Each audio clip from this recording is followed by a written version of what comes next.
兄弟们，我又带着恐怖片来了。今天继续美恐系列许愿。故事发生在小美的一场噩梦里。这一天是她6岁生日，为此母亲送了她一辆自行车和一条狗狗。看着小美走远了以后，母亲转身回到了家里。不久之后，小美也玩够回去了。可是刚一进家门，她突然听到母亲的一阵哭泣声。等她走过去一看，只见母亲不知为何上吊自杀了。这场梦她几乎每天都会做，可能是小时候留下了心理阴影，也可能是太过思念母亲。小美的父亲大壮靠着收垃圾为生，每天一大早都会和同伴一块出门。因为家里的收入并不是很多，小美只能骑着自行车前往学校。这天，大壮像往常一样收拾垃圾时，发现了一个长得很奇怪的盒子。本想着看一下里面有没有什么东西，可无论怎么掰根本打不开，因为看起来比较美观。他决定当做礼物送给小美。不久之后，小美回到了家中，并且在床上看到了那个盒子，上面的符号很是奇怪，她只认识4个字，7个愿望。和大壮一样，她也想打开看一看，可经过一番摸索过后还是打不开。这个时候手机收到一条短信，闺蜜让她赶紧上网看一看。这不看不知道，一看吓一跳，自己被欺负的视频被传到了网上，上传视频的正是欺负自己那个人，而且还发了文章嘲讽小美。看到这一幕，小美气坏了，看着盒子上写着7个愿望，她就随口说了一句，希望欺负自己的那个女孩会全身腐烂。她这边话音刚落，家里的小狗突然叫了起来，无论小美怎么喊她，她的眼神一直死死盯着那个盒子。就这样到了晚上，盒子竟然诡异的自己打开了，伴随的还有一阵音乐。小美并没有因此被吵醒，反而睡得更加香了。没过一会儿，盒子又诡异的关闭了，所有齿轮也都停止了运转。到了第二天，来到欺负小美那个人家里，他这边刚准备起床洗漱一下，突然发现自己腿部正在慢慢腐烂。当他掀开刘海一看，就连脸上也有一样的状况。这个时候朋友赶了过来，他二话没说，反手就发了一个朋友圈。而小美刚好看到这一幕，坏死性筋膜炎，腿上和脸上都会失去一部分。此时小美才终于意识到自己许的愿望竟然成真了。不久之后，小美回到了家里，但她却发现自己的狗狗不见了。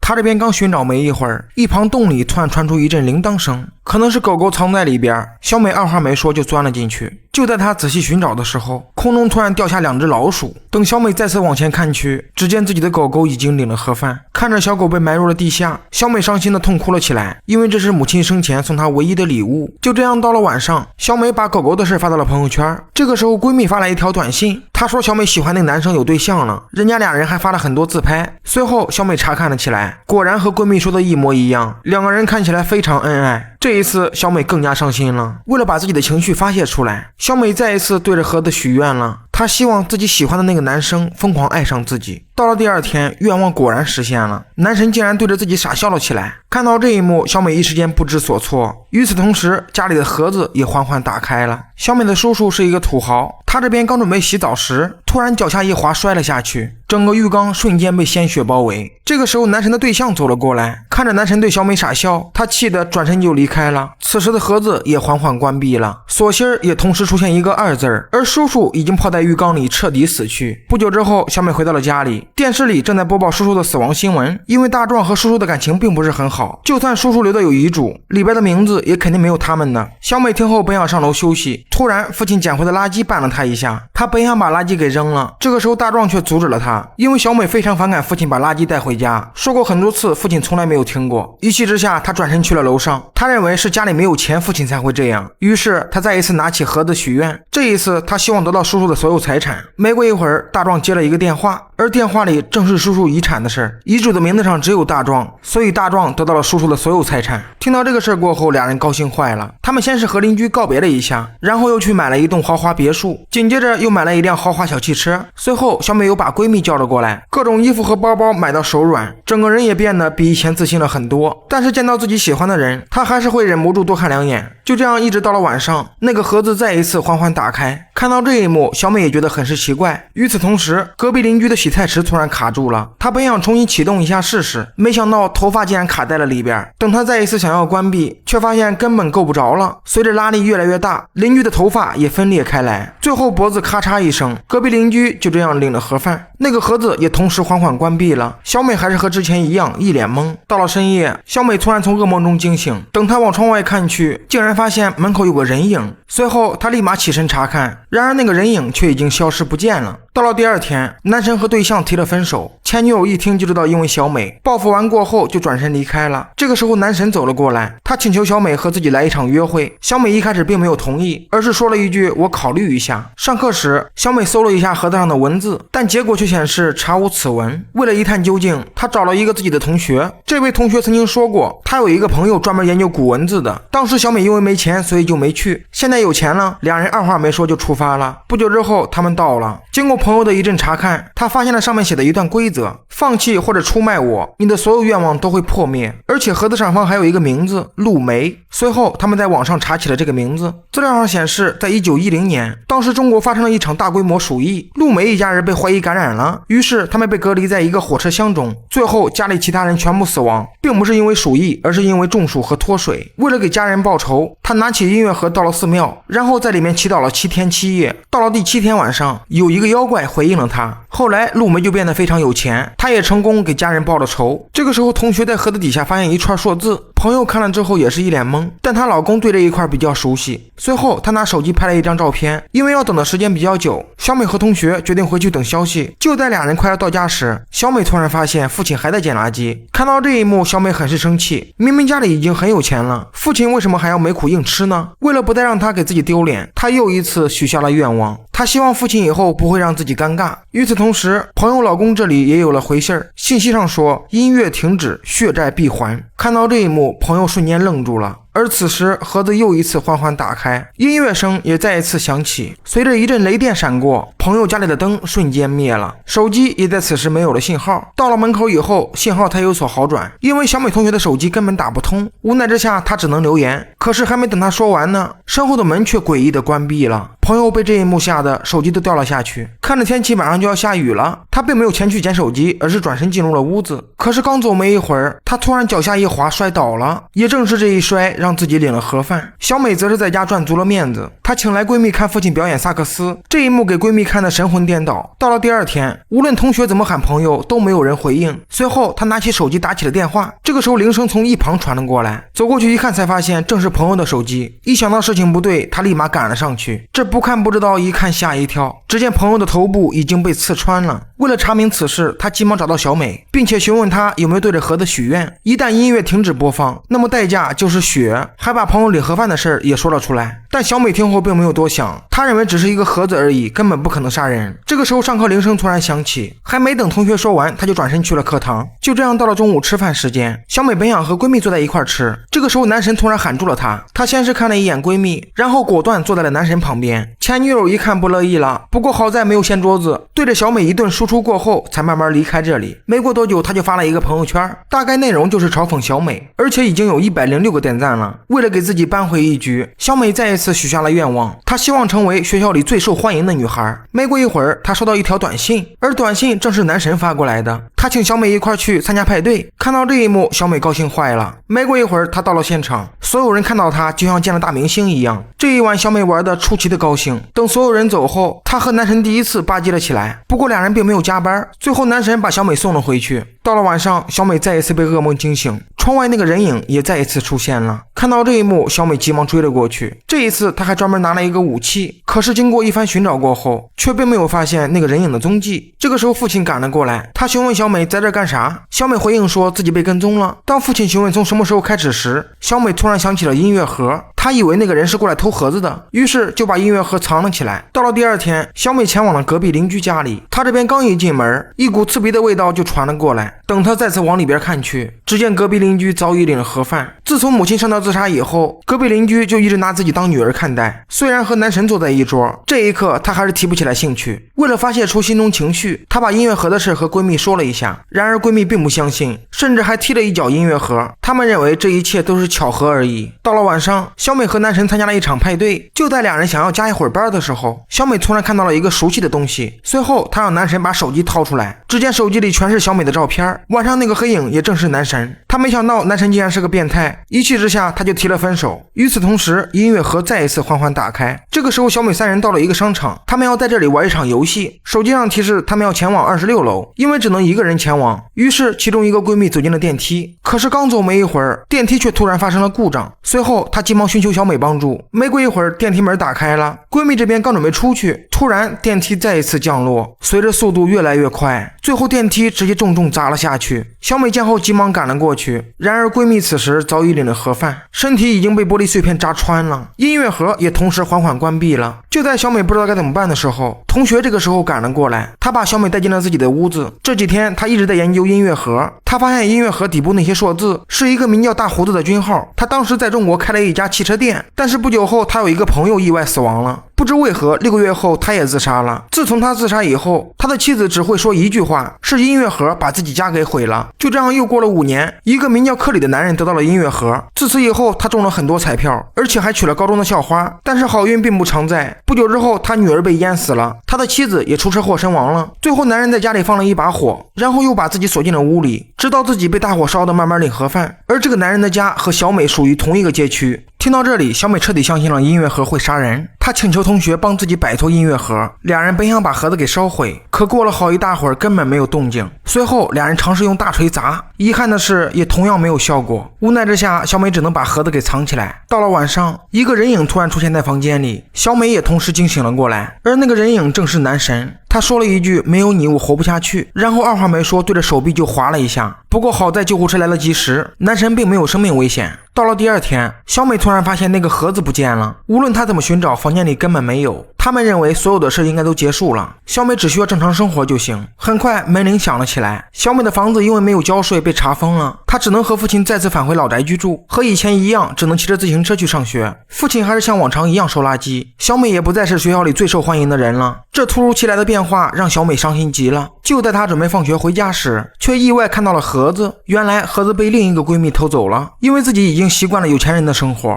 小美再一次把盒子抢了回去。同学本想劝她不要再许愿了，这个时候小美化身白眼狼，如果你再阻拦我，那我就许愿对付你。不久之后，小美回到了家里，她再一次许下愿望，希望母亲不会自杀。没过一会儿，母亲进入了房间，而且小美还多了2个妹妹。这一天，一家5口终于团聚了。可就在小美翻看母亲画的画时，她终于知道母亲为什么要自杀。原来母亲也用过那个盒子，所有的一切都是因为母亲而起。这个时候音乐盒再一次打开，而受害人正是父亲。小美见后准备前去阻止，可下一秒电锯突然滑落，大壮就这样领了盒饭。小美无法接受这一幕，于是她再一次许下愿望，她希望自己回到父亲捡盒子之前。画面一转，小美从梦中惊醒，通过小狗可以看出她的愿望实现了，自己的闺蜜也同样活了过来。随后她赶在父亲之前把盒子找了出来，紧接着她又去找了同学，让他帮自己把盒子给埋了。可就在小美准备去上课时，一辆汽车突然冲了过来，小美被撞得当场领了盒饭，所有人都被这一幕惊呆了。不过故事并没有结束，同学这边刚好把盒子给埋了，但打开一看，他也被上面的7个愿望给吸引了。